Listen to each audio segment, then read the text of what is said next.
Back in Syracuse as the Crunch gets set for the Utica Comets. First game out of the All-Star break for the Crunch and the seventh matchup of the season between the Crunch and the Comets. On Countdown to Crunch Time presented by Supercuts, I'm Lucas Favali with Crunch head coach Ben Grew. All-Star break has come and gone, Ben. The last game before the break was an overtime win for the Crunch, 4-3 over the Rochester Americans, a real big win for the Crunch. What did you see last Saturday against Rochester? Well, you know what? I thought we played pretty well. We showed a lot of character to we're down 1-0, 2-1, 3-2 late in the game, and we found a way to win. So it was good to keep our streak going, and it's obviously a rival from our division, and so it was overall a good win and a big win for us. And able to kind of flip the switch in that third period. It was a tight game, but hadn't generated a whole lot the first two periods, and then 20 shots in the third. What changed in that third period, or is there any change, or just the way you guys came out in the third? You know what? I thought even though we weren't shooting much, I thought we created a lot offensively in the first two periods. We didn't shoot.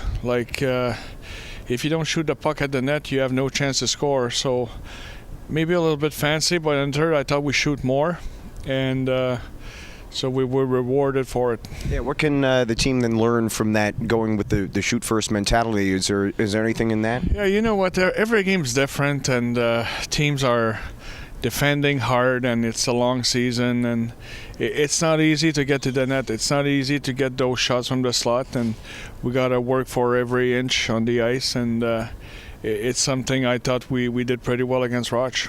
As the Crunch came back and won in overtime 4-3 against Rochester last Saturday.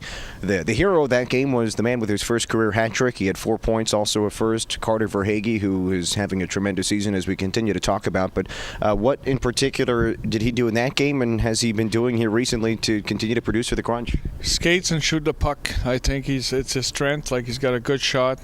He's a good skater, and he's driving the net. So he found the back of the net at the right moment for us, so it was a great game for him. As the Crunch are getting set to come out of the All-Star break, it was a week off basically for the Crunch. Came back yesterday, had the first practice out of the All-Star break.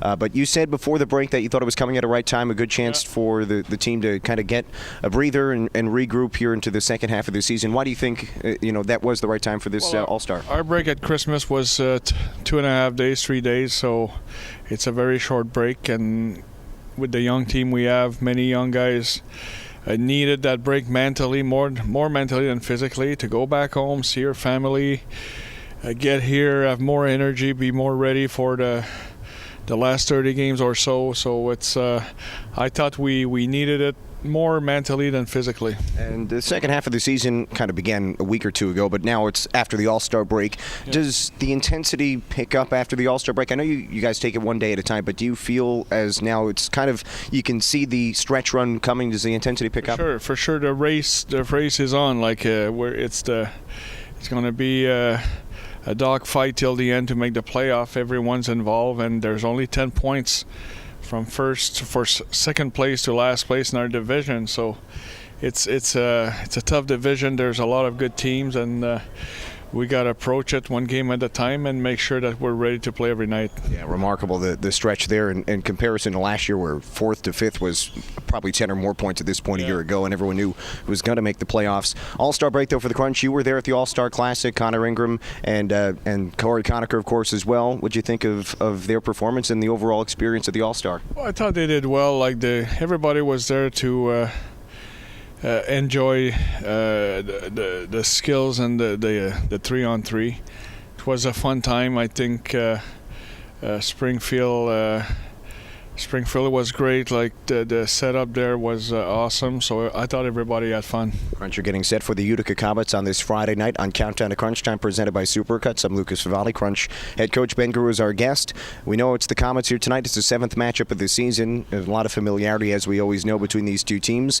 But as you said, intensity picking up here. What can we expect here tonight between the Crunch and the Comets? Same game as usual against them. It's always a tough one. I think we lost 3 in a row against them. So it's a good time in front of our fans. First game after a break to get back on track and play a solid game here tonight. And the last win for the Crunch in the series was that 10-1 win, but like you said, the last three have been in Utica and losses for the Crunch. And in the games, Utica has scored in the first minute or two each game to take an early lead. So does that make the start here tonight any more important than usual? 60 minutes. It's a 60-minute hockey game, so we got to take care of the 60-minute. Okay, looking forward to tonight as the Crunch take on the Utica Comets. This is Crunch head coach Ben Grew. Ben, thanks for your time and good luck tonight. All right, thanks.